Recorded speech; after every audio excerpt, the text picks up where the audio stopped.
All right, everybody, I think we're live. Welcome out to the quarantine webinar. We're talking elk hunting tonight. Super excited to have the ElkNut, Paul Medel, and Jason Phelps, the owner of Phelps Game Calls, on the webinar tonight. Looks like we got a bunch of you that are checking in on the comments, and super appreciative that you all would make time to join us tonight. This is going to be a good time. My name's Taylor Tibbetts with Got Game Technologies. And I'm going to work as moderator tonight, but it's going to be Paul and Jason that break down all the content for you. So the way things are going to work tonight, we're going to hear from Jason first. He's going to talk for about a half an hour, and then we'll transition and we'll hear from Paul, and he'll take about the same amount of time. And then as these two are talking, use that message bar that you all are already doing a great job using, and type in some questions that you have that come to mind. And after we're in this thing for about an hour, we're going to try to answer questions from everybody and let both Paul and Jason chime in and share some of their insights and different methods and strategies. And so it's going to be a heck of a night. We've got a few sponsors that have been kind enough to donate some products to give away tonight. So we'll do a few of those. We'll give you a shout out in the message if you've won some of that. So I wanted to thank Elk Addicts, a big group on the Facebook. They also have an online store with gear and calls, and encourage you to look them up. There'll be a discount code that's given for them tonight. Also want to thank Jason and his company, Phelps Game Calls. We'll have a 10% off code tonight as well for that, ElkNut 10, and welcome you to use that. And then we also want to thank After the Kill also. They're a cooking game bag company where it's kind of like an MRE. You can cook your meat with just water and their packets that you use up on the mountain. So we want to thank them as well. We'll be giving away some products from all those companies, as well as a few free ElkNut app downloads, unless you all have that already. So we encourage everyone to ask questions and enjoy this, and we're going to get right into it. So Jason, I'll turn the time over to you, man.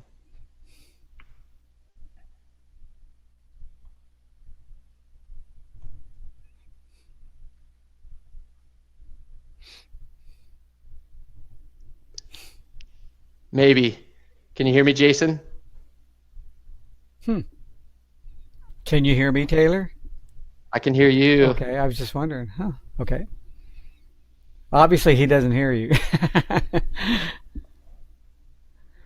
All right, let's try this. Oh, it sounds like Jason's spinning again. I see him. Well, Paul, right there. Paul, maybe we'll have you go, and then I'll work with Jason on getting him in line. So we'll kind of shuffle the order here, if you're okay with that. Wow, a handcuff. Yeah, I'm going to put you on the spot here. I'm a loss of words. Well, we've already got some questions rolling in from some folks, but I know one common question that we get from a lot of people is what to do about hunting quiet elk. How do you approach that situation? So maybe you could fire us up on that front, and we'll go from there. Yeah, as a matter of fact, that's one of my specialties, since I hunt so much country where, hey, there's a lot of quiet elk. You know, I'm exclusively hunting over-the-counter, public land, do-it-yourself, as well as the other guys in the ElkNut crew. And we do this every year, and we enjoy the heck out of it. I think what it is we enjoy the challenge of it so much, of dealing with a lot of the quiet elk. And, you know, quiet elk, you're not going to run across them only the first week of September. I mean, it's very common to be able to hit them during mid-month or from the 20th to the 30th. You never know. So first of all, I would say, why are elk quiet? You have to understand what makes an elk quiet when you think they should be during a rutting phase. Well, early on, you're talking mostly elk are just starting to appreciate that their hormones are changing, and that they're starting to feel oncoming feelings inside that cows are going to start coming in heat. So their body is prepared instinctively. It's not like they push any buttons. And so basically what you're looking at is elk just coming out of pre-rut and into the rut. And a lot of times they're just not interested in cows. You know, they just aren't. And so you could go out there and toss all kinds of sounds out there. And the last thing you're going to get is a bunch of vocalization. And so what you try to do is make the best out of a very tough situation. And in our case, if I'm hunting like from August 30th, which is Idaho's opener, August 30th, and into the first week, I know when I go out there that I'm going to have a tough time having a vocal elk. And so from that standpoint, now what I'm looking at on my screen is nothing. Everything went blank. If you guys can still hear me, can somebody text real quick right here on the screen and tell me that this is still being heard? Just a real quick note. I have the chat box open and it will tell me.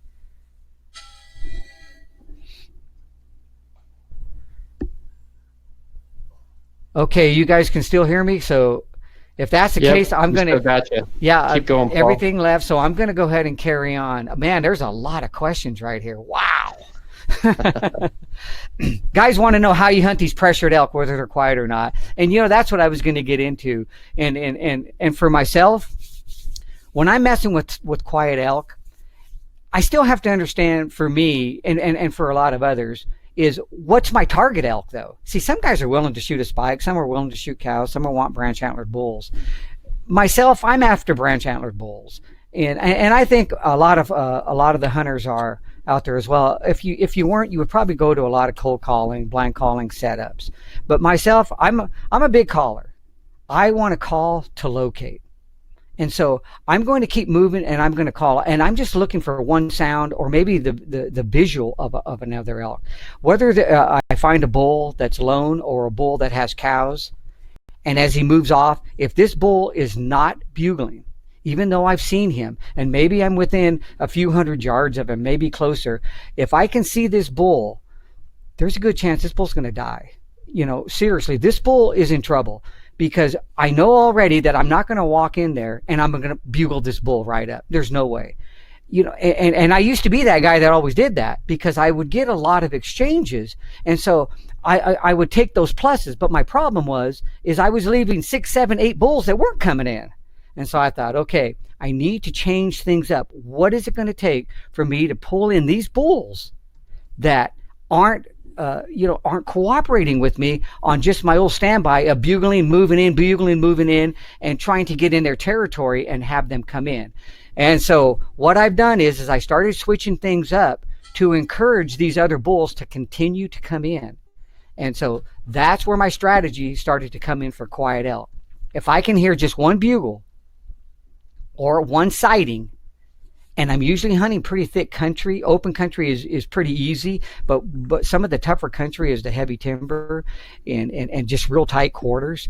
And so when I hear that bull or I see that bull, and I don't care if I cow call him, if I bugle, and nothing. All I have is that one response. Sometimes I'll get a second one and they're still way off, but they won't say anything else. I know they're in a pre-rut stage. I know, too, basically they could care less about a cow. I've noticed this over 40 years of elk hunting. Once in a blue moon in those early stages, do they really even respond to a cow call? But it's the bugle that can really ignite a bull. And the reason being is they're still in that staging process in their mind that they want to know where they are in that pecking order. And so what I've found out, that when I'm using primarily bull sounds early on, and I can get close enough within 200 yards, I don't have to get any closer. I don't have to see him. I don't have to hear anything from him. But if I start advertising myself in their little area, this can be magnetic. And so when I'm doing this, I'm very careful in the place I choose. Between daylight and 9:30 in the morning, elk are on the move. So they're not in their bedding area yet, but they're getting close as it gets close to that 9:30 area. So if I try to call these bulls as they're in transition, as they're on the move, I find that everything backfires on me. They don't want to come back where they just came from. Now, this isn't theory. This is a lot of mistakes on my part where I was wanting them to come back. And so what I have found is once they get to their destination, and how do I know if they get to their destination? I kind of get an idea of what the bedding area may be, or the distance, or maybe they'll bugle once or twice and they're in the same spot. There's no movement. There's no distance being put between me and them. I do not run up there and try to just call that bull in or get aggressive with them, because I already know it's not going to work. Once in a blue moon, you will find a bull that it will work on. but I'm trying to call all these bulls in. And so instead of getting aggressive with him right off the bat, I start displaying. And what I'm trying to pique on him is his curiosity. I want him to come and see me because he's not going to know me by my sound.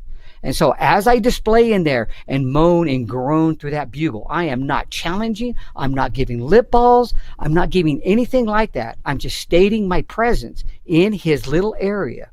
And more times than not, that bull will start to ignite. I don't get him to where he's fired up and screaming at first, but he will give a bugle or two, or he may show up silent. I may start raking as I'm displaying in his area, and they don't like it. A lot of bulls will just come slipping in. You know, I've done that after seeing a bull and called in as many as 6 bulls at one time. I didn't even know they were there. They just started filing little by little, little by little. They started coming toward my sounds. And usually I'm going on anywhere from 10 to 25 minutes of solid calling. And when I'm calling, let me give a demonstration of some of the sounds I'm using. As you're going to see, I'm not getting real aggressive with it. I'm just going through sounds like this.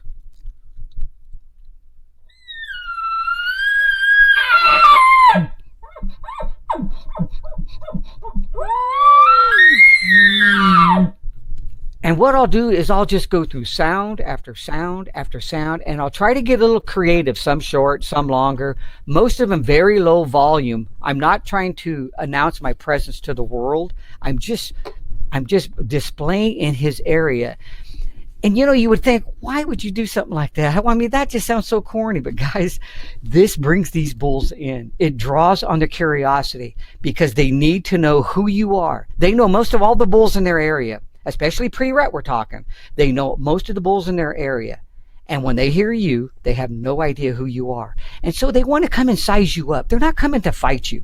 I mean, in most cases, I have bulls usually come in anywhere from 40 to 80 yards and they start raking. Now, when a bull starts raking like that, you have to be able to read what's going on. And I have found through experience and study and research that once a bull starts raking like that and he really isn't vocalizing, he's also he wants to see you, just like you want to see him. And so he'll come in close and he'll just start raking. He hasn't said anything. There's no chuckling, no grunting, no bugling. He's not doing a thing. And he's just raking. He's displaying for me. And so I know what he's doing. He wants to see me just as much as I want to see him. If I can make a little bit of a move on him, I will do it. As a matter of fact, that's probably one of the biggest things I do. As soon as I can hear him raking, I will close the distance with the wind in my favor, of course, and with cover. And many, many times you can kill that bull. If you can't, because you cannot move, leave him alone. Keep him in search mode. Don't get impatient thinking he's going to walk away. This bull just came 150, 200 yards. It is nothing for him to cover a few more yards. Not at all. Be patient. He will come. So basically, that's one of my strategies for quiet elk. When I say quiet elk, you know, we're talking a bull that might bugle once or not bugle at all. Or I see a herd bull. We'll look at another illustration here. I see a bull go with 3 or 4 cows or 10 cows. It doesn't matter. But he's still considered a herd bull. He's got the cows, but there's no bugling, nothing. But what does that tell me? It tells me he's interested in cows because he has them, but nothing is ready to be bred yet. Nothing. Because if there was, there'd be multiple bulls hassling this bull with the cows. The pheromones of a hot cow would hit the air current, and these other bulls would be smelling that it's an airborne chemical. Female dogs have it. Cows have it when they come into estrus. And this is what pulls a lot of these satellites from long distances. It'll pull them and funnel them. It may be a big wide thing at first, but as they get closer to the herd or to this group, it will now take them to where this hot cow is. Now, whether there's 3 cows or 14 or 15 cows, how does that bull know which cow it is? Has no idea. So you see, the point is that he starts calling for these elk. So what I'm doing as I'm finding this area where there is no hot cow, but the bull has cows, is I'm going to now display for this bull that I have a hot cow. And he's going to be interested because I already know he has cows and he's awaiting them to come into estrus. So what I do is I basically go into what I call the slow play, which you'll see it in the app. That slow play kills more elk. As a matter of fact, I probably had enough phone calls and emails. Over 200 bulls were killed this year alone on just the slow play. I know last year almost 380 were killed. That individuals took the time to phone me or email me with a lot of different photos. So this is a slow play situation where the elk just aren't vocal. So instead of running in there like I used to and bugle and scream at everything, oh, don't get me wrong, I still do that. I absolutely love running and gunning. But I've also learned to read a situation and the emotion of the elk. And in most cases, these days, I usually call in around 80% of the bulls I target. And I will get them within bow range. And some come in screaming, some don't. But the point is by slowing myself down and not thinking I have to get aggressive with every single bull, has taken a lot of those bulls that I used to walk by and they'd go the other way, or they shut up and I didn't know if they were still there or not. And so I started pulling these bulls in using different little tactics, especially when these elk were pretty much quiet. When they're screaming and they're bugling and they're answering you continuously, that isn't a big problem. I mean, you can keep tabs on them. You might even be able to slip in on them and sneak in on them. Or you can do a call and stalk thing where I'm keeping the bull vocal or somebody else's, and the other hunter is slipping in silently to take that bull. But when you have these bulls that aren't saying anything, you cannot believe how many over-the-counter public land bulls that we pull in every year by doing something of that nature. And so what I have found when the bulls have a hot cow, you'll notice that they use a lot of different sounds you don't hear outside of that when the rut's going on. So what you're going to notice is a bull gets very defensive when he has a hot cow in his presence. And if you have the app, you can see where I get very descriptive by starting off, getting in close. If I've seen a bull or heard one bugle, is I slip in, I try to get within that 200-yard realm, and that is where I start with the cow sounds. I usually don't start with any bugling and put any kind of pressure on anything. I go ahead and start with the cow sound, and that right there is something that plants the seed that there's a cow there. Big deal. Doesn't mean anything to him. But by planting that seed, I've got his attention. And I'm very low keyed. When I'm calling him, I'm usually sounding something like this right here.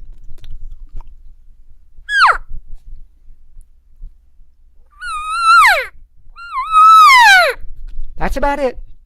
I don't do anything else. I've planted the seed. There's a cow there. Means nothing to him. He could care less. And so I wait a couple minutes. I do it again. I wait a couple minutes. I do that sound again. He's still sitting over there. He hasn't said a sound. Nothing. But when I start to come in and I introduce the bull after about 4 or 5 minutes of a couple of cow sounds like that. Now we're talking about elk that aren't bugling here. You're not saying anything, but I know he's over there, especially when I've gotten over there. Like I said earlier, I've gotten in there. I'm near the bedding area because it's after 9:30. I know I've got a captive audience. I just have to take advantage of it, even though I see nothing. As I continue to go through that slow play, and I couldn't even tell you how good the odds are in the slow play. That slow play will kick their butt. They will show up. Not only will they show up, but I usually get the bull to engage. And when I had a bull 15 minutes earlier that I knew was there, wouldn't say anything, I have him going towards full tilt, just screaming, absolutely unglued, by continuing on, proving to him that I have a hot cow. So by going through that cow sounds, and then all of a sudden I introduce a bull slipped in, and I start with raking, I start with a few pants, I've got my tube, and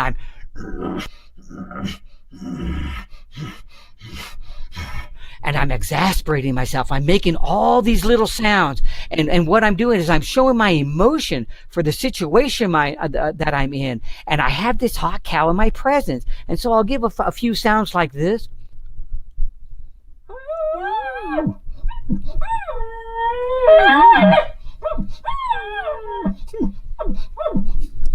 I will even start doing a few little glunking.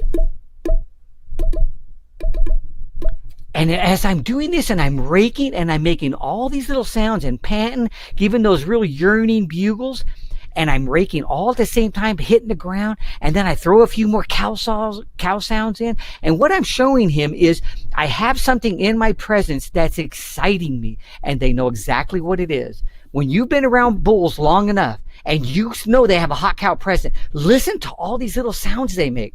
The only time you hear them start bugling and they start running out with is because another bull responds and he's trying to keep him back. But when you got a bull with a hot cow in his presence and he's not being harassed, listen to his sound. you'll see him get very low keyed.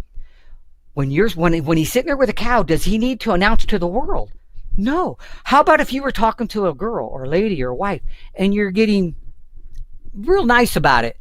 Are you yelling at her? She's only standing 4 feet away from you. It's the same thing with this bull and the cow being right there. You're not throwing your sounds out huge. You've already got his attention. You've got the real bull's attention. And once I go through that all the pants and the glunks and hitting and keep raking and pawing the ground, I go through those journeying moans I just gave you, and then I hit the cow sound again. Usually after around the third set of cow sounds, I have the bull engage. He usually will give something like this right here to the cow. That's about all he'll do. And what is he doing? I'm reading his emotion. I know dang well he's answering the cow, not the bull. Very rare will he answer the bull sound when I'm going through all those little gyrations. It's the cow sound. And he's trying to pull her away from me. He's trying to call her over. And as soon as he does it, I show him a little bit. I don't like that. I'm the bull right there. And I usually just take my tube and I go, that's it. No bugle, no nothing. I just show my resentment for him showing interest in that cow I have right here. And as soon as I do that, I try to take the cow sound and invite him over. When a cow is inviting another elk over, whether it's cows, bulls, it doesn't matter, she'll switch her sound. And here's what she does.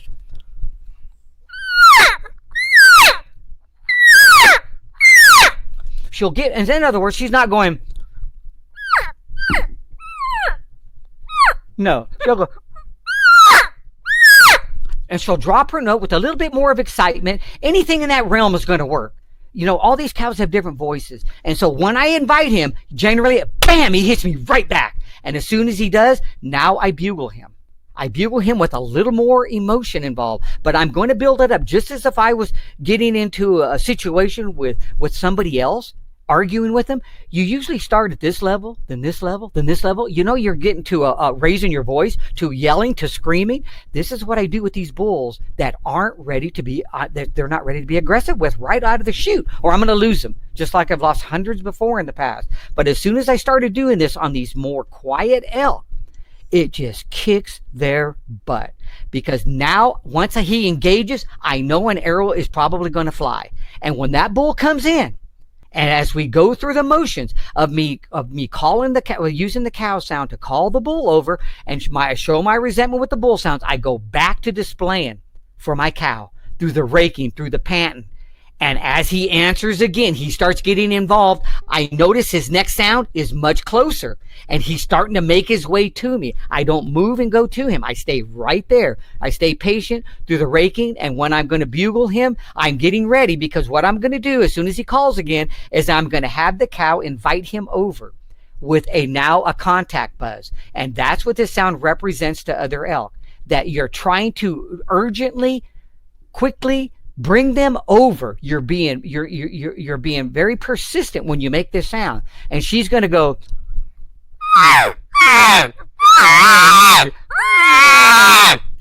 and when I do, generally, I'm at this stage of the game now, the bull just goes absolutely nuts. He now will maybe give 2-3 bugles, a bugle and chuckles, and now I cut him right off. I don't mess around. Now's when the bull sound comes out. You know, again, this isn't something I do for every elk. I may only use this 2 or 3 times in a year. But the point is that when I do use it, I'm picking the right bull that it's designed for. And by sucking him in, by absolutely letting him know I'm being defensive for this cow that I have right here, it will pull him over until he, next thing you know, this guy has bugled 20 times. And I'm not kidding you. He's just screaming all the way from doing nothing. No matter what sound I gave him, he would not talk back. But once I convinced him with the believable sounds, the very sounds that he will use himself when he has a hot cow in his presence. Listen to those herd bulls. That's all those little sounds that they make. They do not do those sounds outside of a cow not being in heat in their presence. They don't make them. You don't hear a bull walking around glunking and panting and raking all over the place at the same time, using all those sounds at once. Yeah, you can hear them randomly here and there, but when you combine it all, it proves to them, it shows them in their mind that you have a cow in heat, which is he's interested in. That herd bull that I was talking about has cows, but he doesn't have one in heat. Will he leave them and come down to me? You better believe it, because not another bull can slip in and do anything to his cows. They're not ready to be bred. But I'm showing him I have one. And this thing just kicks butt. I bet you by using this, I don't even know how many, but I would estimate in the last 10 years, we probably killed at least 30 bulls with just that one technique. And in the last 30 years, we've killed over 200 bulls. But that one technique right there, it just absolutely kicks butt. And again, this is an over-the-counter, heavily hunted areas. This isn't some special draw or I'm 5 or 6 miles back in there. And of course, there's a lot of different ways that we could embellish on. And this technique I'm sharing is on the app, along with a whole lot of other ones, how to hunt the quiet elk, the satellites, the herd bulls, or whatever.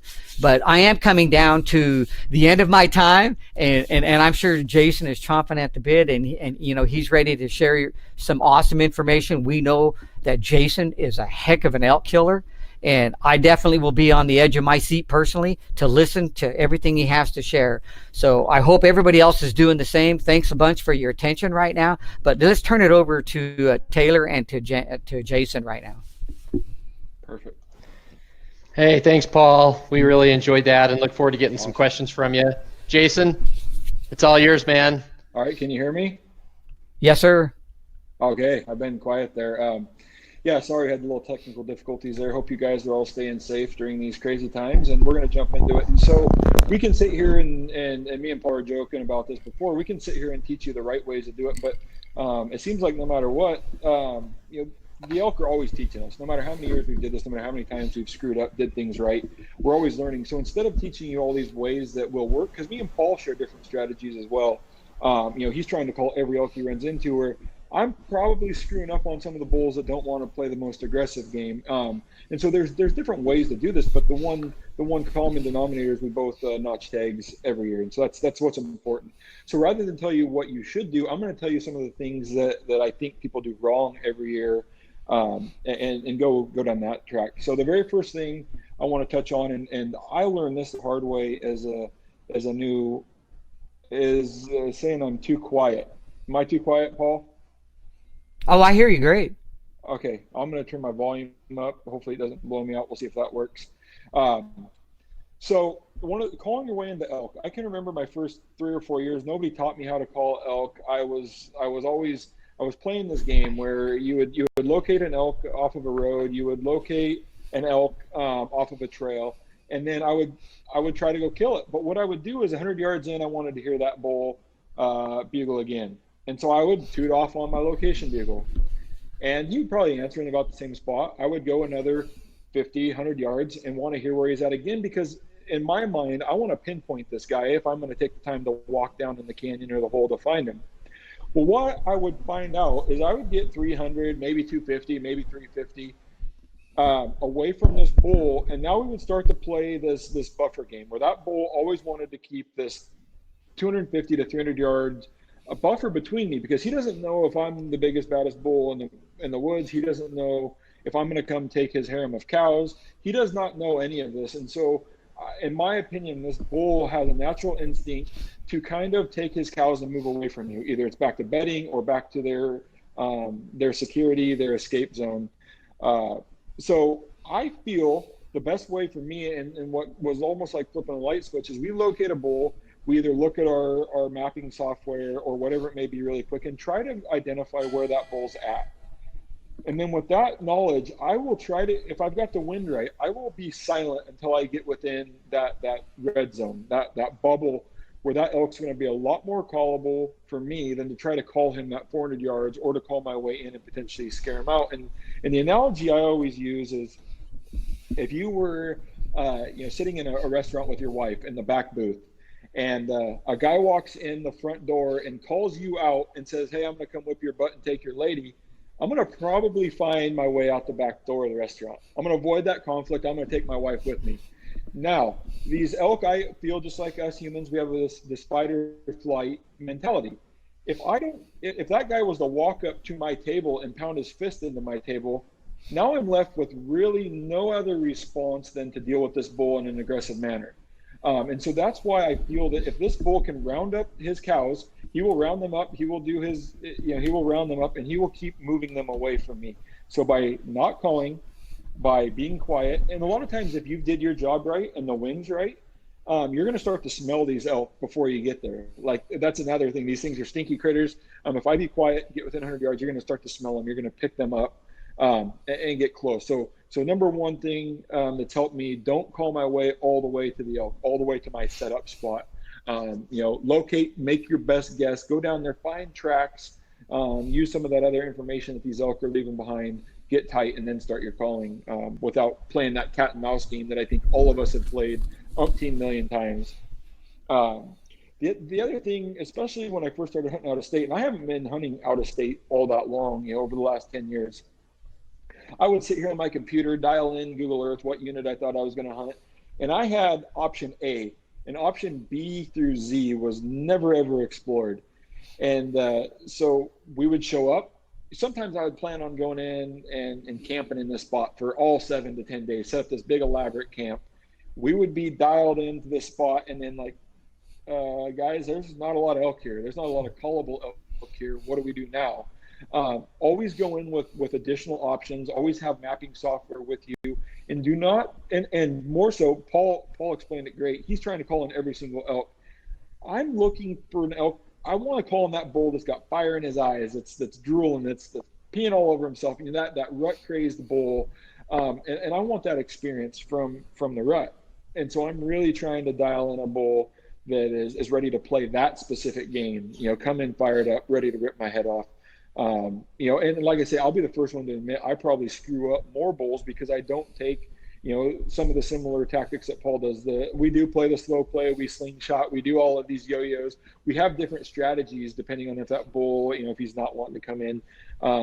But more so, be willing to change your strategy and your location if needed. Don't put all of your eggs in that one basket. And it's the most cliche thing to ever say to an elk hunter, but you can't kill elk unless there's elk there. But it's true. There's no way to deny that.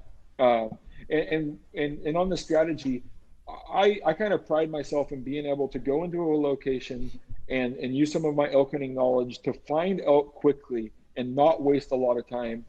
Even with the guy that is typically successful in the elk woods, I understand how many times things can go wrong, how many times I've screwed up, how many times I got drawn and he's seen me or he's seen something. So I know how many times these things will screw up. I need to be able to locate elk quickly, be on elk every morning, every night, and give myself these opportunities to ultimately arrow a bull. So the first thing, knowing what elk need. We all know they need food, water, and cover. And so by looking at some of those things, I love to run ridges. So if I show up in an area, I want to run that ridge. I want to tackle all of the fringe areas. And now fringe, I mean by terrain or vegetation. Like if there's a solid patch of timber that hits a meadow, I'm going to go try to walk around the edge of that meadow and just see, are these elk moving before it. So I'll run the ridge, check out those fringes, a lot of times run the bottom. And if there just aren't the elk sign, if there aren't the rubs, if there aren't the tracks, if there aren't the bedding areas that I should be able to run through very quickly, I'm just going to move. I'm going to move spots and make sure I'm always hunting fresh sign. So that's another strategy on don't force yourself to kill a bull in a specific area. Be willing to kill a bull wherever you need to. So move. I had a bunch of questions while Paul was doing his thing on calling, confidence in calling.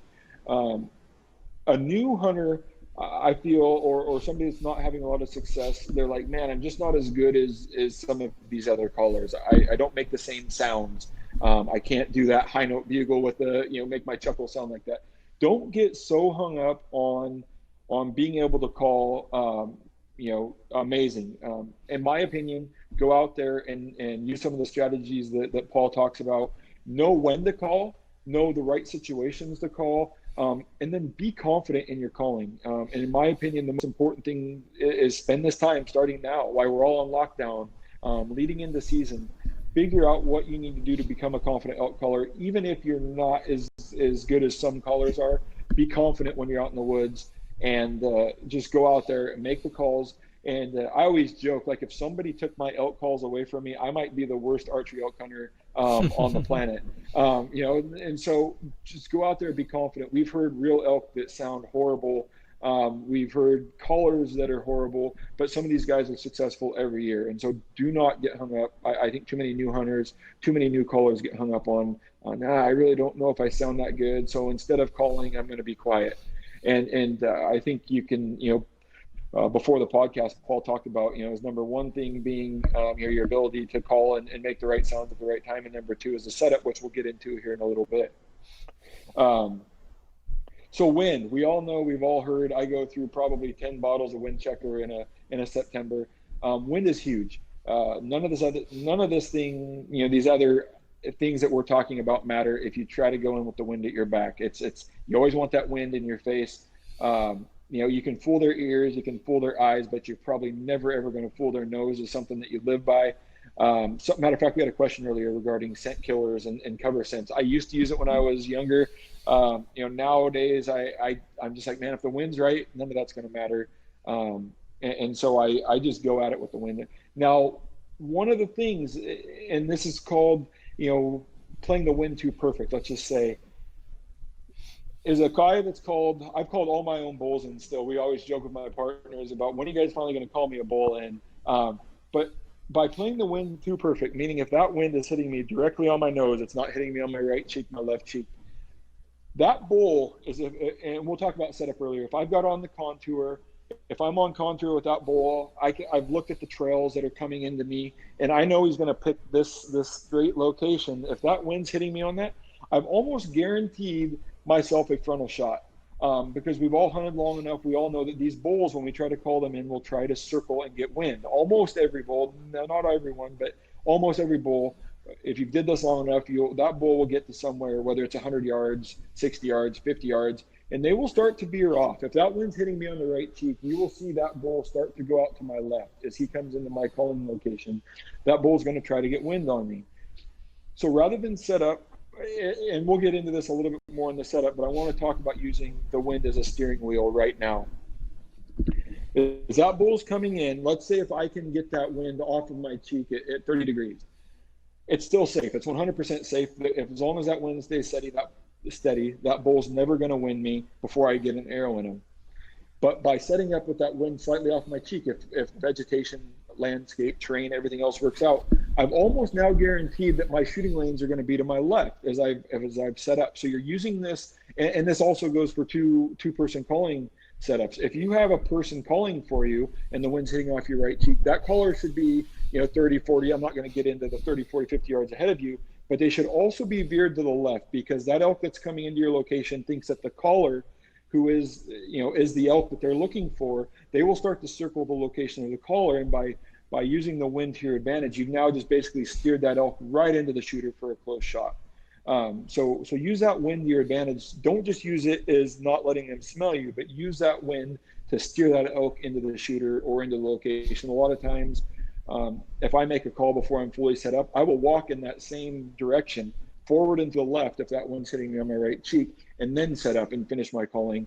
Or if I do a slow play or don't call anymore, I will make my calls, move maybe 20 yards ahead, and then be quiet, waiting for him to circle my location. So use the wind to your advantage and direct them with that wind. This year in particular, but along with the setup, when to draw your bow. And I'm talking about archery hunting. We've got questions on muzzleloader. We've got questions on rifle, which some of this is eliminating. But let's just assume we're all archery elk hunters.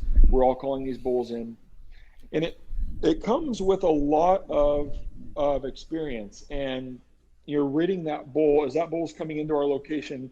Whether you're using audible, whether you can hear him snapping sticks, you need to try to get a good sense on how fast is that bull approaching. Is he hung up? Can we hear him raking? Am I listening? Like, dang it, that bull's raking.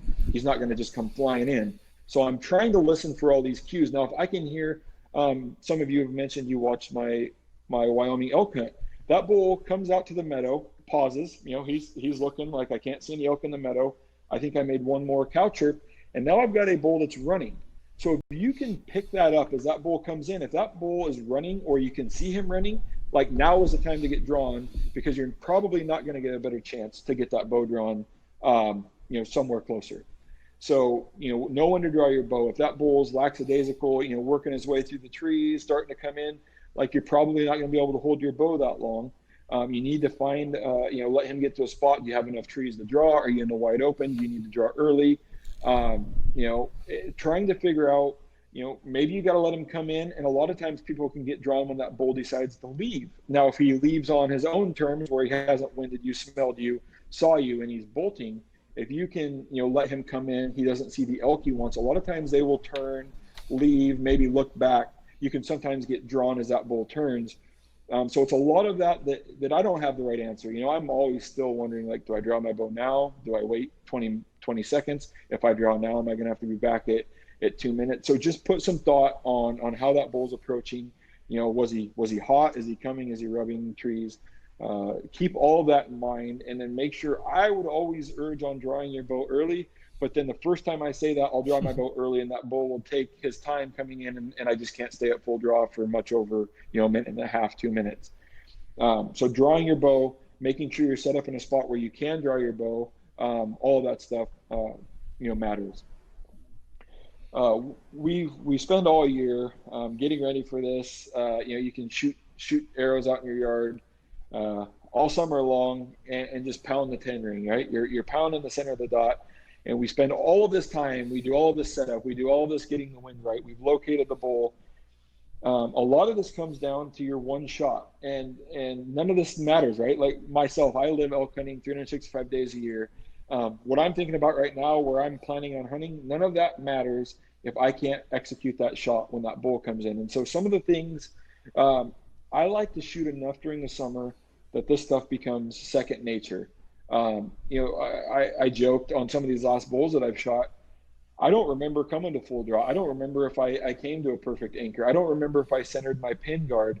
But what I think is this has all become second nature because your heart rate's elevated. You've got sweat in your eyes. There's some excitement that I still get jacked up when that bull comes into bow range and I've got my bow at full draw and it's getting close to happening.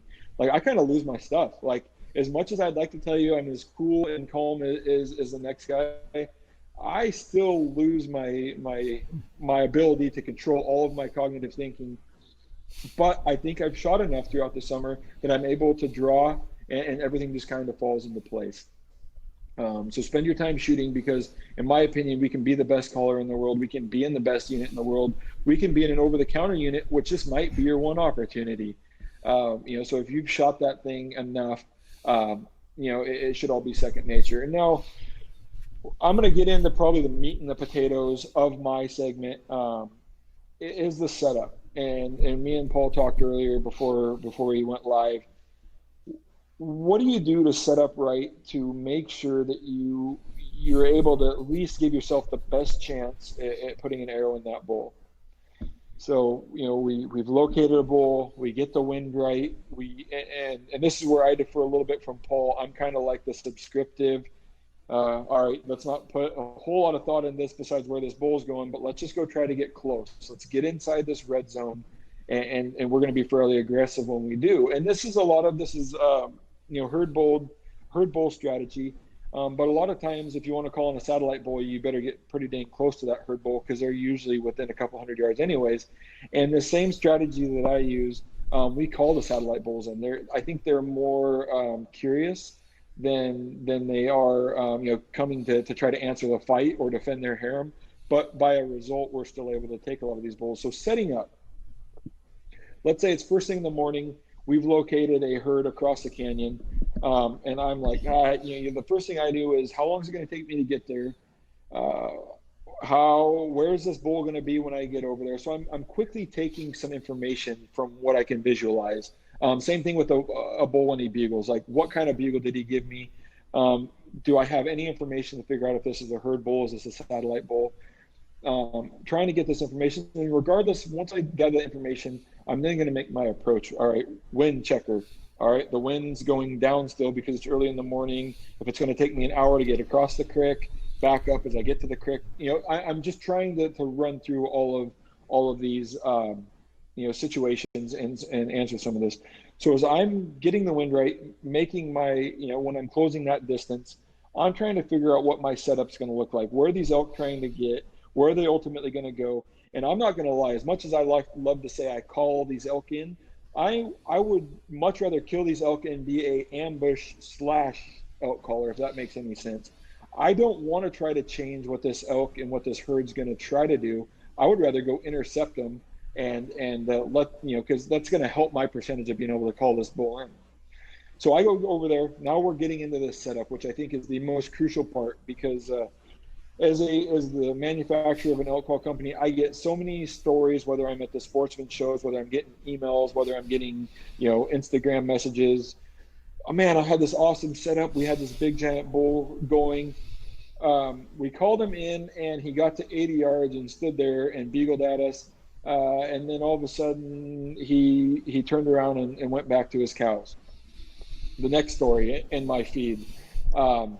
We were set up. It was really brushy, but we called that bull into 40 yards, and I just didn't have a shot. And that bull wouldn't come out of that brush so I could get a shot. And the bull goes back to his herd. So if we put some thought into what we're doing, what we're thinking about when we go to set up, we can improve our odds, our chances that when this bull does come in, that we're able to get an arrow through his vitals and do what we need to do. So the very first thing, I want to set up, if possible, on contour. Now, I know a lot of times we don't have the time to set up perfectly on contour, and this is an ideal setup, let's say. If I can get on contour with this bull is my number one preference. Sometimes our approach, sometimes the wind does not allow this. My second preference is to call that bull downhill. I want that live elk to be above me on the hill. And one of my reasons why is that bull's now got gravity working on his side. If there is going to be a confrontation, that bull's now got his 800, 900 pounds behind him, and gravity's working for him. So if there's a confrontation, he's going to have the upper hand on me as I come close. Third, if all else fails and the wind has to be right, call the bull uphill. There's nothing else we can do. So number one, on contour. Number two, call him downhill. Number three, call him uphill. So that's where I'm going to try to set up. As I mentioned earlier on calling your way into a bull, I would love to get close enough to these elk that I know they're there without having to make another peep. So if I've got the wind right, I should be able to get close enough that I can see where their tracks, are going. We're all smart enough to use thermals.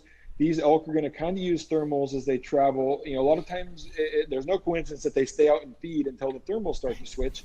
And same way they came out of this bedding area out to feed, from feed back to bedding.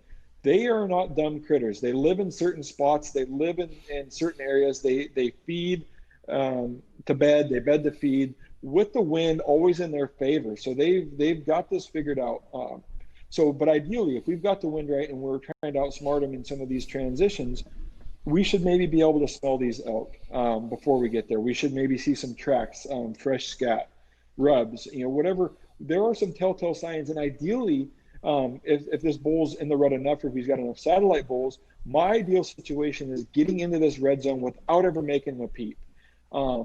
I would say, my opinion, if I can move into this red zone without making a peep and get set up where I want to without making a call, I'm going to just throw a number out there: 3 times, maybe 4 times better chances of calling this bull in when he doesn't know I exist until I'm on top of him.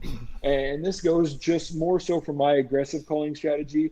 Paul does a lot of stuff as he gets closer. He's putting the pieces in place to make his setup work. And he kills bulls every year. So this is more of my aggressive strategy, where I'm trying to get the fire in this bull's eyes. I want him to come out with that fight or flight setup. Okay, so let's move on. We're on contour. We're in our ideal setup. Vegetation. We all hunt areas that just, no matter where we're at, you can be in a wide open stand of timber that is the same forever and ever and ever. And if that's the instance, then there's no need to think about your setup. But a lot of the spots I hunt, whether it's in Idaho, Washington, Wyoming, there are tons of vegetation breaks as we hunt. There's meadows, there's mature timber, there's creek bottom brush, there's ridgeline alpine, there's the subalpine chunks. If I'm in these areas, I want to get myself, regardless of what vegetation break it is, if we're going from really brushy to meadow, if we're going from timber to really brushy, I want to ideally set up within 40 yards of these vegetation breaks if they exist within my calling setup. What that does, brush, and then we're also going to get into terrain, creates a giant hang up position for these elk. If we're lucky enough to do everything right, and this bull wants to play our aggressive game, that bull is still not that dumb that he's going to commit suicide. He is going to get where he feels he should be able to see this real cow, which is me, or this real bull that just called to him. And these elk want to walk in and they want to basically size up, well, what's this bull that I'm potentially going to have to come deal with? You know, if it's a smaller bull, he may run in and charge you and just get you away from his herd if you were too close. If this is a cow, a lot of times, if you've only cow called till now, and you're kind of, you know, checking his temperature, is he wanting to be bugled out? Is he riled up? Or heck, I'm not afraid. I love to bugle. If this bull's going to come into a cow call, I'm going to just keep pouring on the cow calls if it's working. But that bull's going to want to get there and see this cow call. He's now 40 yards, 50 yards away from this vegetation brush heap or this brush edge. He's gonna break through that, look for this cow, look for this bull that's calling to him. If he can't see it, he will potentially bugle, he will potentially call, try to elicit a response for you. A lot of times this is where we get barked at. He wants you to show yourself. If you don't show yourself, a lot of times he will turn and leave. Now, by setting up 40 yards, when he gets to that spot, hopefully I've got a shot. I've set up with shooting lanes. He's stopped in a spot where I can shoot. Now, let's take that same scenario where I've backed up 80 yards and maybe my caller is 100 to 120 yards behind me. What that's did, he will get to that same spot if he feels he can see you, and he will not come in any closer. So you're going to be forced with an 80-yard shot, which I don't recommend taking, or that bull's just going to leave. And the other thing with my aggressive strategy, setting up 80 yards, I've now put my caller at 120 yards. Maybe that wasn't enough distance that you started that to create a threat. And so you're going to want to push up on that vegetation edge. The same thing with the terrain. By being on contour, we want that bull to be able to take a path of least resistance to get to you. Now, let's say we're up on a flat and that bull is maybe we are trying to do call that bull uphill, which is not ideal. Or the opposite, we're calling that bull down the hill and we're set up on the back of this flat. If we set up 100 yards back in that flat, that bull will come down to almost always come down to that terrain break, and he will stand there and expect to see this elk that's calling to him. Once again, try to size up that bull or cow. And if he cannot see it, he will do the same thing as vegetation. So we're using the vegetation terrain breaks, very, very similar.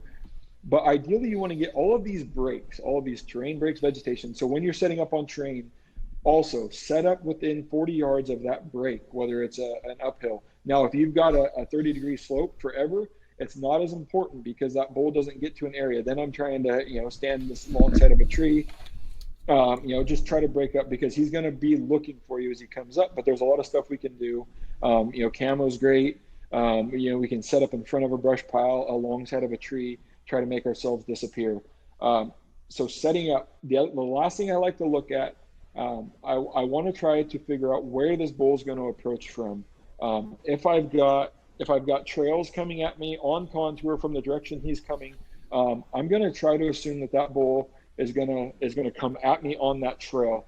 And I want to make sure that I'm set up in a way as a right-handed shooter, just like a guy throwing a baseball. We throw baseballs with our right hand, our left shoulder is going to be in the way.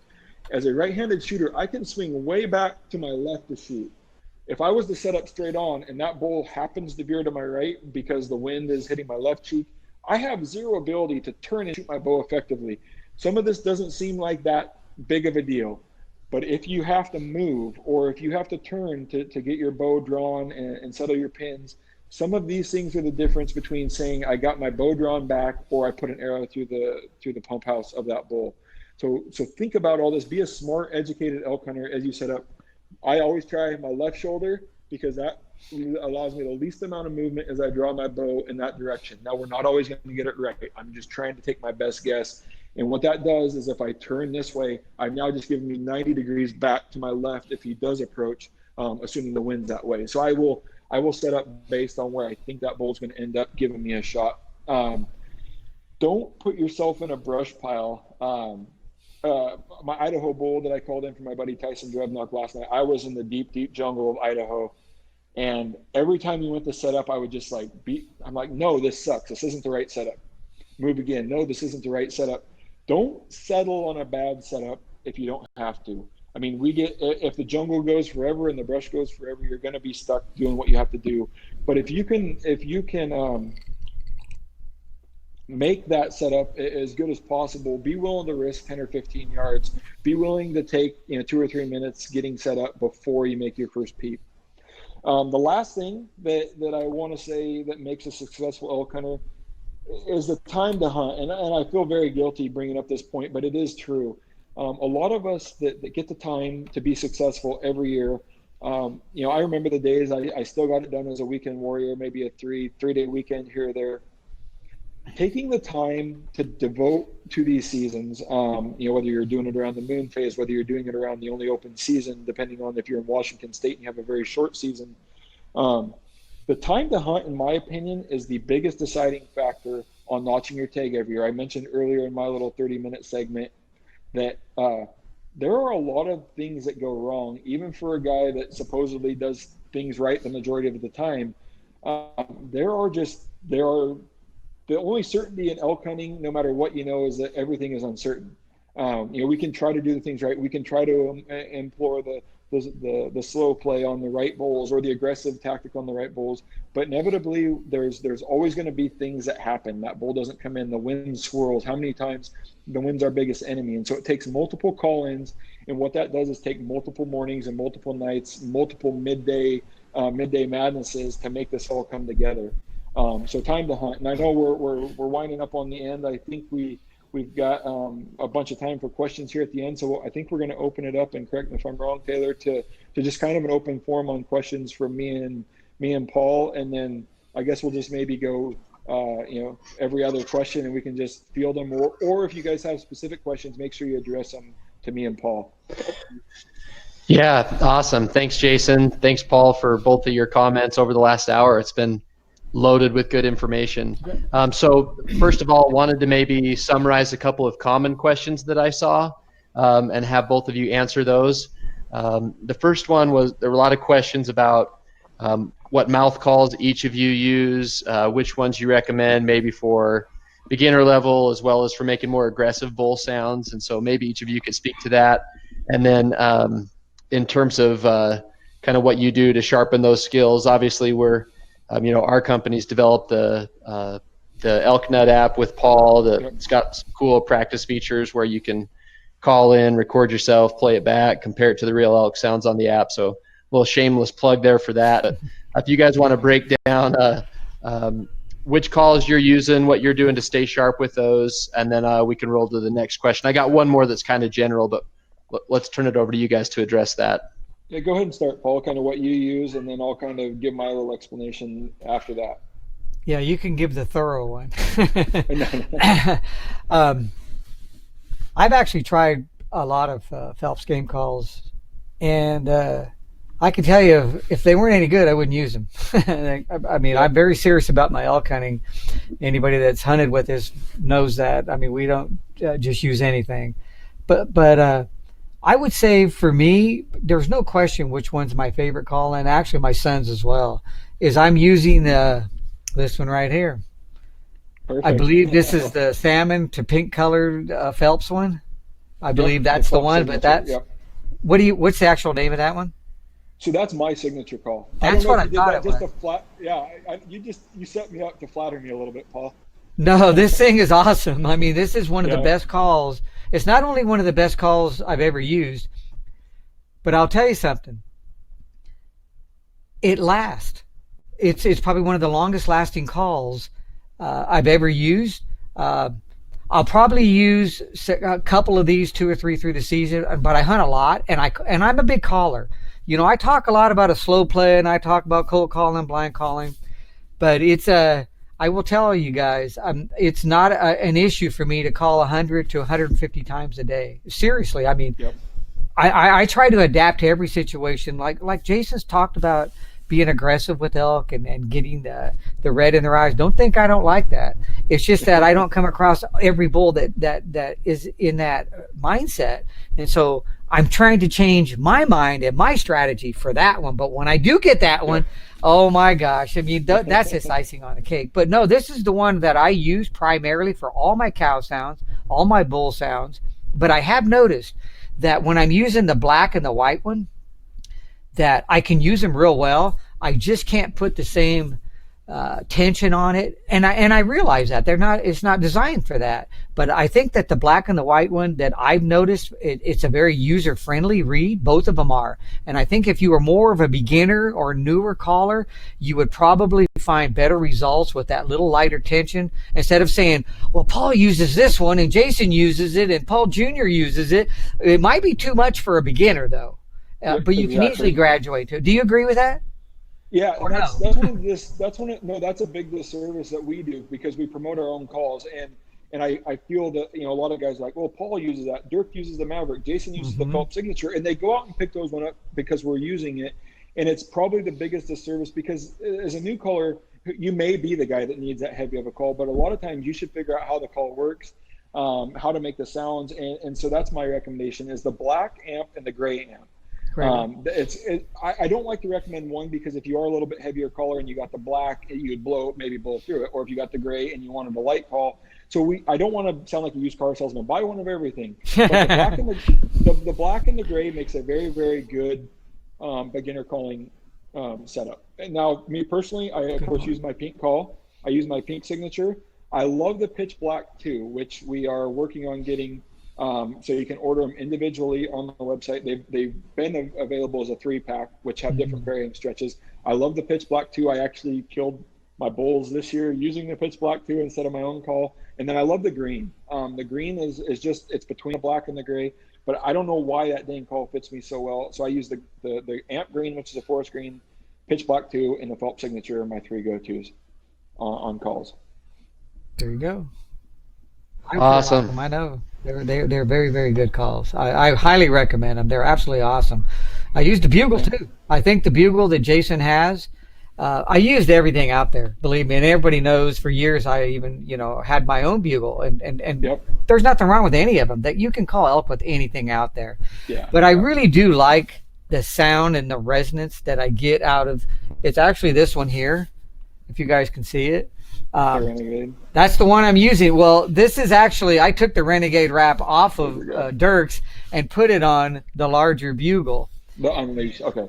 I also have the one Dirk here backs, and I both of them make good sound, but I think I get a little better resonance out of this one.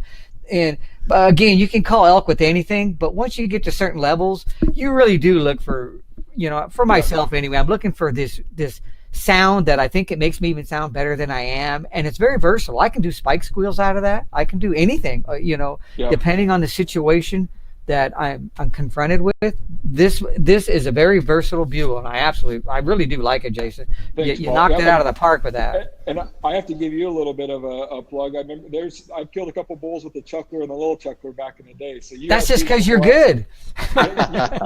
You had tubes before I did. No, that's good. That's really good.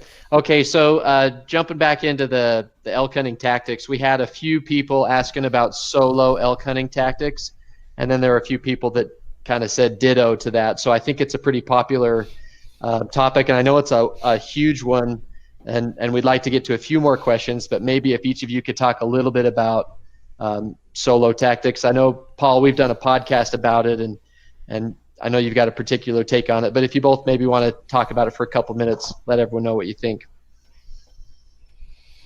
Go ahead, Jason. Solo?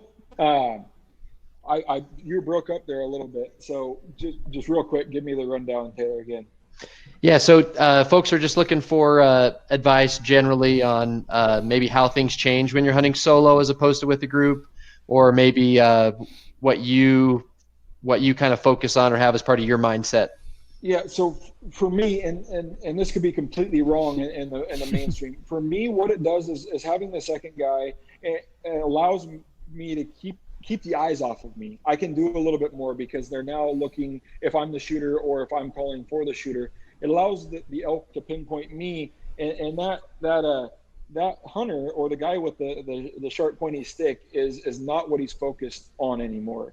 if that guy's not calling. Now, we do get in calling setups where we will call back and forth just to create some herd dynamics. I'm going to give probably the worst answer ever. I don't change a lot. Like we literally hunt the same, even when I'm hunting with a partner. Your visualizations change. The guy that's up there 30 yards, I want to be able to say like stop calling, or he's raking, or bugle, or cow call. We end up being very, very close. And so for the most part, a lot of our strategies, our calling strategies, are very, very similar. And that's why before we set up, both me, the shooter, or both the shooter and the caller, we want to be within that bubble as tight as we can. And we really just go with that a lot. So I'll let Paul hunts in bigger groups, I think, or with more people, so he might have a better answer on that one. See, I think people think that, but I don't. I have have your son, yeah, or myself. That's it. But people think I hunt in 3 and 4s. There are times we do because I invite others, or like when we took the vets out last year. But for the most part, no. I'm either by myself or I'm with my son. There's the 5 of us in the ElkNut crew. We do not hunt together. Nope, not at all. But people think we do. I think maybe I give the wrong vibe off, that we're hunting as a group sometimes. But no. I'm talking 95% of the time, I'm either my son or I or myself. And I can tell you this. So I in my opinion, you're not wrong at all, Jason, because I do not change anything on our tactics or sequences or my calling style, whether there's 1 or 2. No way in the world do I change a thing. The only thing I would change when I'm solo is I move after I call. So once I'm in position and I feel, okay, I've got the bull coming, I can tell from his last sounds, or I can hear something, stick popping, antlers rubbing against something. I can tell he's on his way in. I may give my last call from here, and then I'm going to move up a safe distance that I know I cannot be seen. I don't care if he really hears me a little bit. That really doesn't bother me that much, but I am trying to be silent.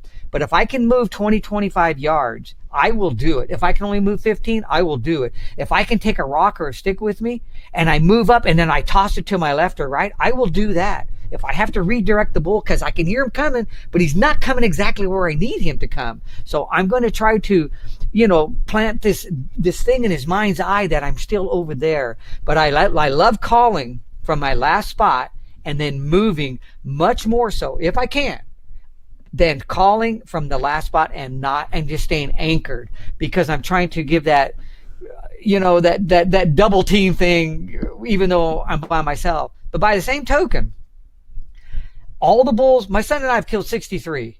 And I can tell you this, that 75 to 80% of those bulls that are killed between the 2 of us, and we call for each other, either one of us would have killed that bull. We usually have the bull come right between us. And so when I'm setting up, it is a rare occurrence, extremely rare. There were ever more than 45 yards apart. Most of the time, we're within 20 to 30 yards, caller shooter. And so what that shows you is I hunt a lot of tight country.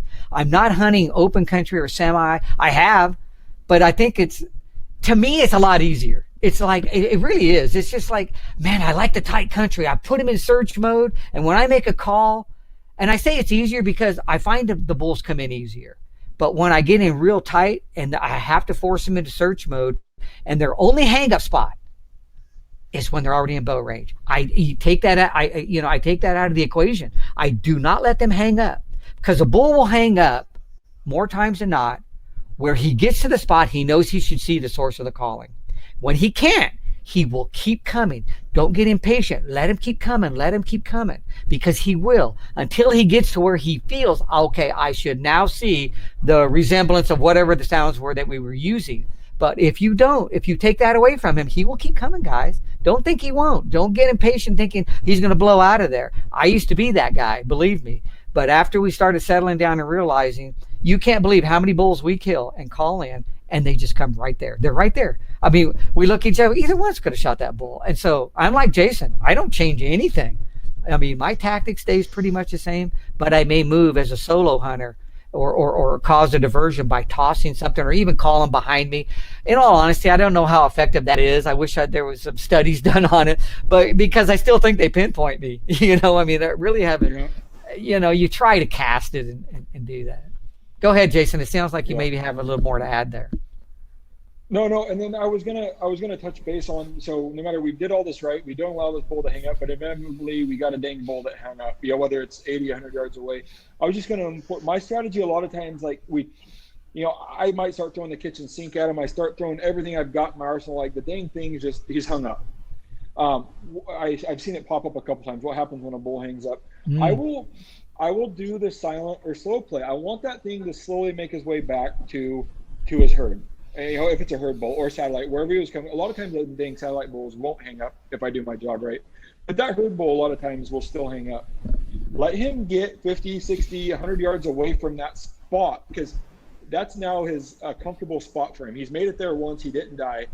Let him go back to his herd, run to that spot where you think he hung up, and then call again. He's already made it to that spot. He already feels comfortable there. You may be able to pull him back to that spot a little less, because obviously he got to that spot and hung up. So by getting to there, you've now broken all of those vegetation, terrain issues that he found on why he wouldn't come any closer. Run there, start your calling, whatever got him fired up earlier, and see if you can pull him back to that new location that you just set up. I think a lot of people think that we march to our spot, we set up once, and we call that bull into that spot. I wish I could say, I would bet 90% of the times we don't kill that bull until maybe our second, third, or fourth setup. There's a little bit of jockeying for position. He moves, we move a little bit, we close, well, we're not close enough, and then we'll ultimately kill that bull. So yeah, let that bull, if he hangs up, let him go back and do what he's comfortable with, rush him or get close and then start over. Yeah, and as a solo hunter, one thing that I've killed quite a few bulls and that I've done, and I've shared it in other podcasts, and especially when I get a bull to respond to a cow call and I can tell he's just not coming any closer, and I usually will just go right at him. I will go right at that bull and I'll cow call my way to him. I'll wait for him to respond, so he's calling me to him, and as soon as he does, the bull is pretty much in trouble because he's invited me to come over. So as long as I got the wind and I got the cover, I can head straight at that bull or take a course that keeps the cover between me and him, and he will absolutely let me come and knock right on his nose. I've killed several bulls with a longbow doing that very thing, just calling my way. Once he invites me, just take it right to him because he won't come. Anytime you got a bull that won't come, he usually he's got cows. He doesn't want to come anymore. So there's times that I call the bull to me. There's times I let the bull call me to him. So I'm evaluating that situation, kind of like what Jason just said. You're weighing the matters out, because if there was one shoe fits all, man, the kill rate would be 95%, not less than 10%. And so there's things that we have to do and make our own luck there. And as a solo hunter, never be afraid to get that aggressive in that aggressive mode and take it to the animal. Whether I'm cow calling him or whether I'm bugling my way. I've hit bulls where I was slipping in, they were so vocal, and there's 2 or 3 cows right there. Didn't even see them. I had tunnel vision, and I immediately have to do something, because if they take off and they hit that bull before I can do anything, they're going to blow them out of there. Many times I try calling those cows back. If it's a satellite, I usually will give him one quick bark and a scream, because a bull will do that as he's chasing another bull out of the way.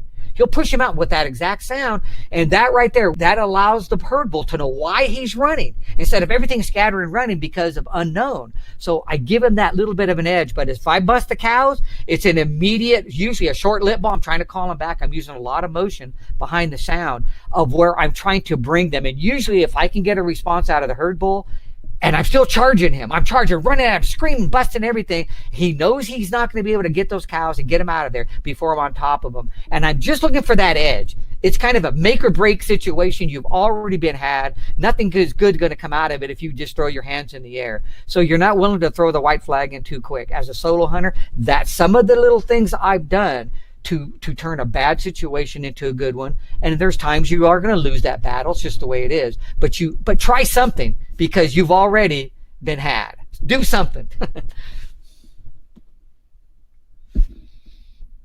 That's good stuff, guys. So another question we've seen reiterated by a couple of folks was asking about cow bugles, whether you use that as a strategy or if it's just something that you've observed.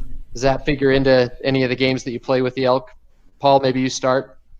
One of my favorite sounds. I call more bulls with that sound when they won't answer anything else. And I mean, last year was a perfect example.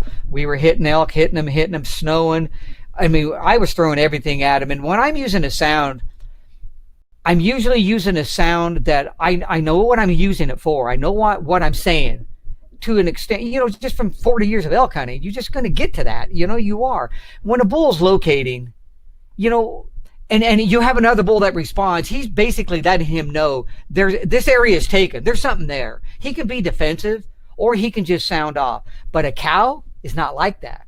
When a cow is in search of and she's looking for, these bulls are so much more apt to respond to it. And so the cow bugle, and I'll do it. This is a cow bugle right here. They'll have different versions of it. But this is one of my favorite sounds to use. And I'll use contact buzzes. I'll use everything. I'll get irate with them on top of a mountain trying to cover areas, just like Jason spoke of as he gets up. If an area looks beautiful, awesome, and there's nothing sounding, I'm moving on. I don't care how great it is. I'm not going to waste my next hour down there because I just think it looks so great. Even if there's elk there, but I don't see them and I don't get a response, I'm not going to bail off. There's enough other areas. I'm going to keep moving and pounding it. And when I really feel they're there, I go to the cow bugle. And I mean to tell you guys, this thing is magical at times. It will work so many times that you gotta use it. And this is what a cow will sound like. And I've watched them do it many times. I have video. So if anybody's listening to this and they want to see video of elk cows doing this, send me an email and I will send you the links to those, watching them visually using these sounds. But a cow will do this.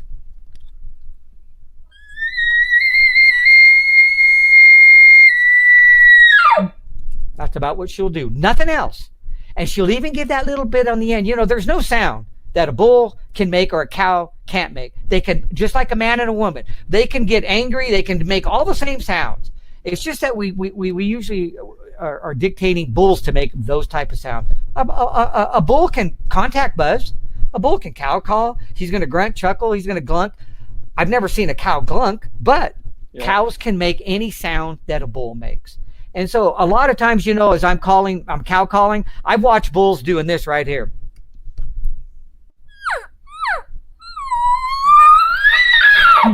Trying to call me in as I'm cow calling. And you can tell it's the bull. He's never changed. He did not change. There was no break between the cow sound and the bugle. So you see, there's all these little things. But the cow, when she gives that cow bugle, she'll hit that high note. And you don't see her hardly do anything else. I've seen them also give a slight lip ball behind it. I have that on video as well. But when you hit that high note and don't give anything else, nothing, listen.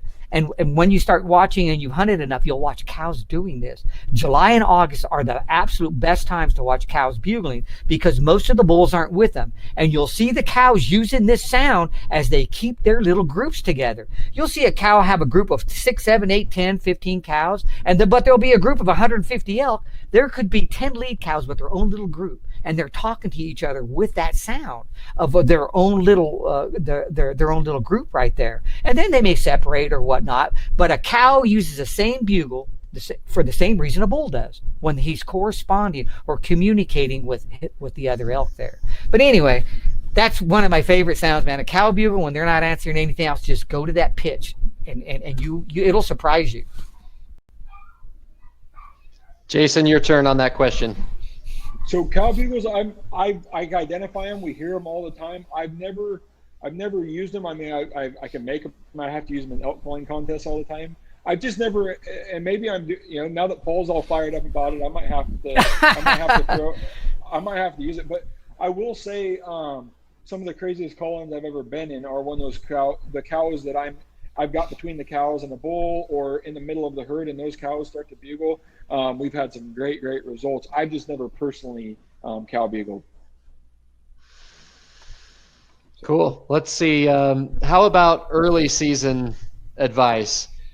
Someone specifically asked if they were hunting the early Utah season, which I think starts around the 19th or 20th of August, right? Jason, you want to tackle that first? Yeah, I mean, so I'm pretty prescriptive. I do a lot of the same things all year long. But what I do change, especially, it as Paul mentioned earlier in his thing, like it depends on what bull you're targeting. Let's just, in my opinion, the satellite bulls are going to be easy. Not easy. They're going to be similar to calling them, August 20th that it is the middle of September towards the end. Now, herd bulls, in my opinion, change the most from August 20th to September 5th to September 20th to, the end of September.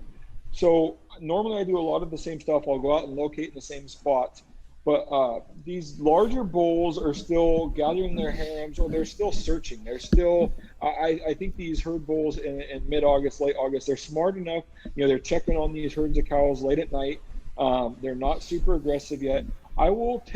This is the only time, either really pre-rut or post-rut, I will cow call more to these herd type bulls. I will lay heavier cow calls on them, more to my satellite strategy. If there's a satellite bull up on the hill I know I want to kill, I'm going to go and just lay as much cow calling on him as I can. A lot of times you'll see them stick their tongue out, lick the air, and they are going to shoot like a rocket towards you. And sometimes it's that easy, sometimes it's not that easy. But earlier in those seasons, I will go to a more cow calls. Now, people might think I'm crazy that it matters this much. Paul had mentioned the white amp, which has got some very, very thick latex in it. Also, the Smith Signature, which is a purple, has a very, very thick latex in it. I'm trying to emulate the oldest cow in the herd early season, because these elk aren't dumb. They know how nature works. Those older cows are most likely going to come into estrus first. So I'm not going to sound like a 2-year-old cow that came in late August. I'm going to try to match nature and be the oldest cow on the mountain that is coming into estrus first. So I may tend to shy away from my preferred elk calls and go to the deepest sounding cow calls I can make to start to make those sounds. But a lot of, like I say, a lot of what I have is boring because I do the same stuff over and over and over, really repetitive. But I will early season or late season, like first rifle season. I know we had some questions earlier.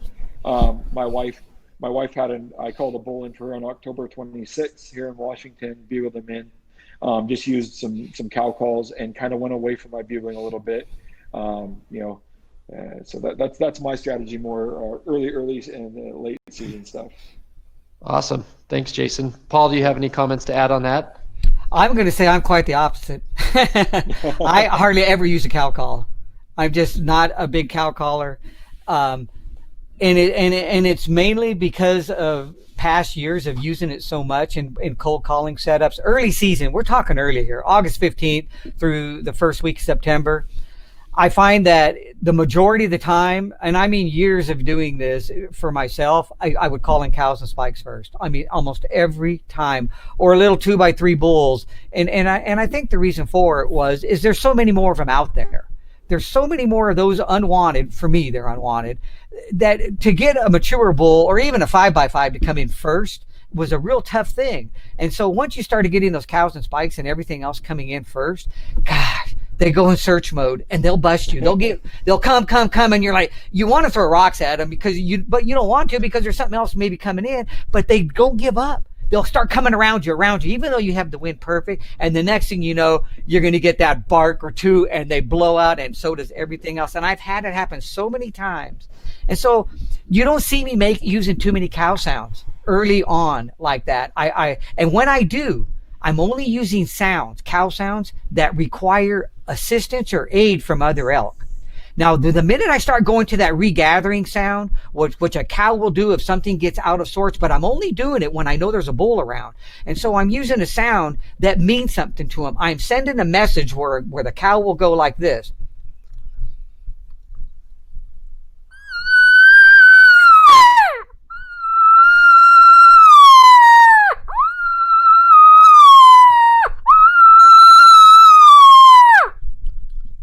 And I've watched cows do that over a dozen times, nonstop. And it will bring elk your way. If you want to just bring elk your way, use a sound that calls for action or assistance from another elk. Instead of just making a cow sound or an elk sound that has no message. Social, for instance, it's not asking anything from them in action. It's like the nervous grunt. When you give the nervous grunt, it asks an action. That's why it can freeze an elk so quick, because you're asking for an identification or a visual, the same as they do for you. And that's why it's so magnetic and works great. Well, cows will use that same thing. If you go straight to a contact buzz, it has urgency behind it. But when it comes to early season, if I'm going to use any kind of cow sounds, it's something like that. But I'm going to use it where I know the elk might want to come or they're going to go. I'm going to hunt a lot of water really early when it's hot. Those elk are going to come to that water. And so I have no problem with using elk sounds around water. If I see a bull in the distance or I know they're around, I'm going nothing to bull sounds. That is it. And the reason being is these bulls, when it comes August or early season pre-rut, they're all sizing one another up. They want to know where they're going to fall into the stream of the pecking order. When you got 20, 25 bulls in an area, and it's not hard to do in an area, most people don't understand that at least 15 of those bulls will mount the cows. They think, oh, it's going to be 3 or 4 of those herd bulls are going to do it. No, there's going to be a bunch of those bulls. It's very common for a half a dozen different bulls to breed a cow when she comes into estrus for 12 to 15 hours. The herd bull can only do so many. So imagine when you have 2, 3, 4, 5 cows coming in. He can only service so many. That's why you have the satellites hanging around. They're bugling, trying to call the hot cow out of there, or they're representing dominance and strength. So when the herd bull is pretty much wasted, these cows still want to be bred. This is instinctive. This has nothing to do with a marriage here. This has to do with a cow wanting to make sure she conceives. She will search out another bull. And you can read all this up. The statistics are there for RMEF or any studies being done that many bulls will breed her. So when you start getting that pecking order down and you're a new bull in an area, that is one of my absolute favorite things, is to sit in an area and advertise myself when I know there's a bull there or multiple bulls. It will suck them right in because they want to size you. They're not coming to fight you. They're coming in to see who you are and what you look like. And that's basically what you're doing when you get into their area. I usually don't just do it anywhere. I know there's elk there. And so when I do that, how many cows you think I'm pulling to me? Pretty much none. It's bulls, and I don't care about the cows. So I'm trying to use a tactic here that if the bulls come in, great. If they don't, what have I done wrong? Nothing. They're all still right there. Nothing's went anywhere. I haven't heard anything. But when I do get an entrance or an approach, it's from a bull. And that's what I'm looking for. I'm not saying I'm going to call them the biggest bulls, but you never know what's going to come in from an advertising sequence.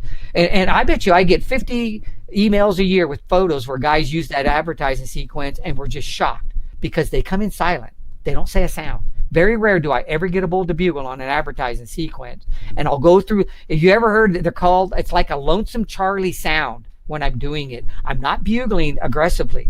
I'm just whining. And if you don't mind, I'll even give a few of the sounds. This is what I'm doing.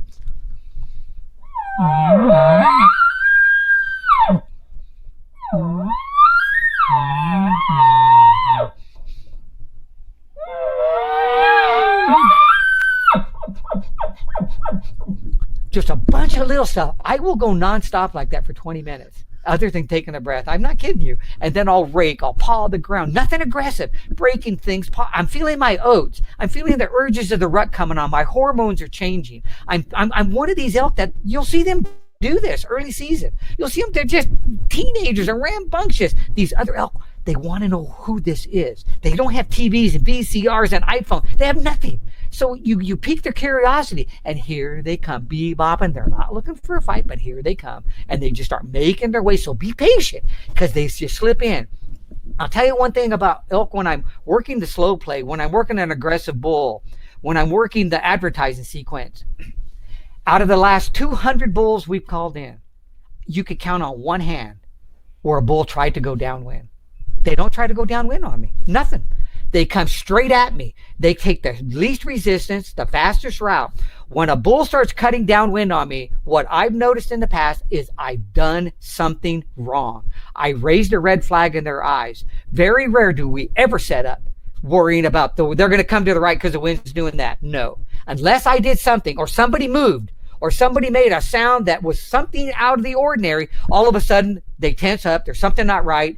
Now they start trusting their nose more than the sounds they heard. But 9 times out of 10, we have almost every single bull come right at us, straight at us, the least resistance. Whether whether it's an aggressive action, no matter what. So I really don't worry too much unless I've really boogered something and I know that's the only reason he's coming in downwind. Or in other words, it really is rare. And I'm talking over the counter, do it yourself. And we kill most of these bulls within a mile to a mile and a half of the nearest road or trail. So I think a lot of it, where Jason touched earlier, your setup is so crucial. This is where guys mess up. You know the number one mess up? They want to see the elk coming in. They want that preparedness.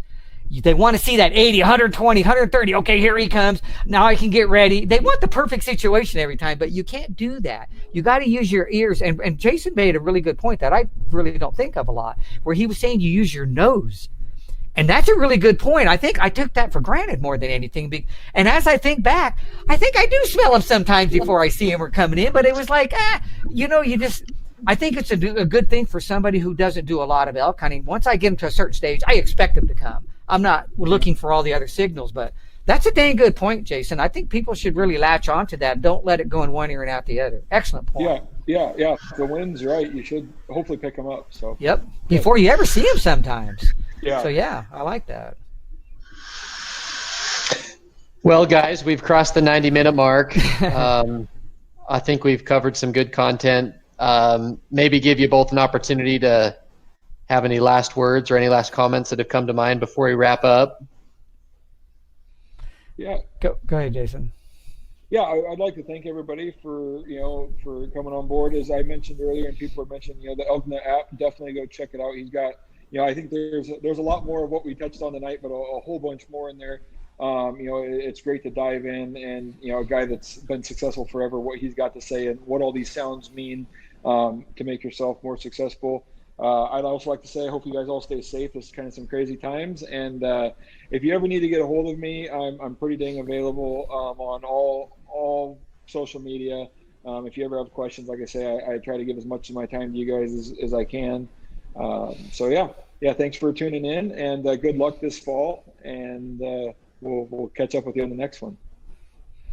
Yeah, those are great words. I agree 100%. And I hope people take to heart some of the things that they've heard, from two different guys. And Jason is right. I mean, there are parts of us that differ, but then there are parts of us that mesh and overlap, and we're really doing the same things. Maybe we use a different sound or a different word or phrase for it, but really the ultimate goal is bringing that elk in, and I agree certainly for the times that we're living in right now, and hopefully everybody has taken the necessary precautions so that they can be out there and hunt this year.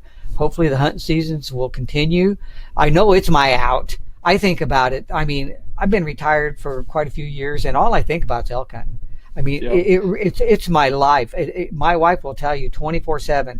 And guys, I hope we never take these things for granted. As you get older, you're going to look back. But right now, build those memories, with your family, with your sons, your daughters, your wife, your best friend. Go out and do this, and please listen to what we're saying here, because we have a lot of years here to share to help cut that learning curve down. And a lot of these things that we're sharing, it may sound like, oh, they're just throwing this out there, but it took us years and years and years and a lot of trial and error and the school of hard knocks to get to this stage. And we're just freely trying to show you some of these things so that hopefully if you get in any of these situations, like Jason has really shared some good tips on when to draw your bow or how to be patient. And I agree 100%. I am going to draw early if all else fails. If I think that this is my only opportunity, I would rather draw now and hold, for a few minutes or, well, actually no more than 2, than not to be able to draw at all. And so, there was a lot of very, very good tips there. And I certainly wish everybody to be well, and hopefully we can all get through these rough times together. But at the same time, let's keep elk hunting in the fore, because I know it can keep us all motivated and persistent, and hopefully it'll help us to go through these tough times even easier. For sure. Yeah, absolutely. Well, Paul, Jason, thank you so much for your time tonight. As we've been wrapping up, I've seen a lot of comments asking when we're going to do this again. So we'll be in touch with everybody. Hopefully we can do this again before not too long. And then also we'll be sending out an email with a link to the replay. And I'm not sure exactly how long the replay is going to be available, but we'll send details out to everybody. So if you want to rewatch this, you'll have the opportunity to do that. So as we wrap up tonight, just want to say thanks again to Paul and Jason. Thanks to Jason's company, Phelps Game Calls, to the ElkNut app, the Got Game Technologies team, Elk Addicts, After the Kill. We appreciate those companies for supporting tonight. I've messaged a few folks randomly to email me after the podcast or after the seminar's over to claim their prize. So if you got a message, then definitely respond. And anyways, everyone stay safe. Have a good night, and we'll talk to you again soon. Yeah, and I want to you, thank everybody. Jason for coming on, man. Thanks, Jason. Yeah, We really yeah, appreciate it. It Yeah, was thanks for awesome. having me, guys. It was a great time. Thanks. Yep. You bet.